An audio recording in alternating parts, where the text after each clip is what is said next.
இப்போ த hottest topic என்னென்னா racism. So ஆஸ்திரேலியாவில் இருக்கட்டும், கனடாவில் இருக்கட்டும், அண்ட் யூஎஸ்லேயா இருக்கட்டும், அண்ட் அயர்லாண்ட்ஸில் நடந்த அட்டாக்ஸாக இருக்கட்டும், நிறைய பேர் எனக்கு டிஎம் பண்ணியிருந்தீங்க. Is it still worth to come to Germany? நிறையா பொண்ணுங்க தான் மெசேஜ் பண்ணியிருந்தீங்க சொல்லி கேட்டிருந்தீங்க. So I want address that and tell you all it is absolutely safe to come. ஜெர்மனியில் இந்தியன்ஸுக்கு ஒரு நல்ல ரெஸ்பெக்ட் இருக்குது. We are in a very good position. Integrate ஆகிறாங்க, லாங்குவேஜ் பிக்கப் பண்ணிக்கிறாங்க, very good in what they do. Especially நர்சஸாக இருந்தால் other ஃபீல்ட்ஸில் இருந்தாலுமே இங்கே ஒரு நல்ல ரெப்புடேஷனில் தான் இருக்காங்க.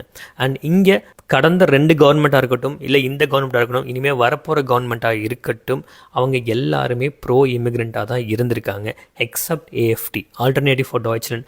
All you have to do is learn the language, come here, do your job well and integrate yourself into the German culture. இதை பண்ணிங்கனாலே Germany is one of the best countries to live, and this is coming from me being here for the last 12 years. எனக்கும் இந்த 12 வருஷத்தில் 1-2 சின்ன சின்ன racist attacks நடந்திருக்கு.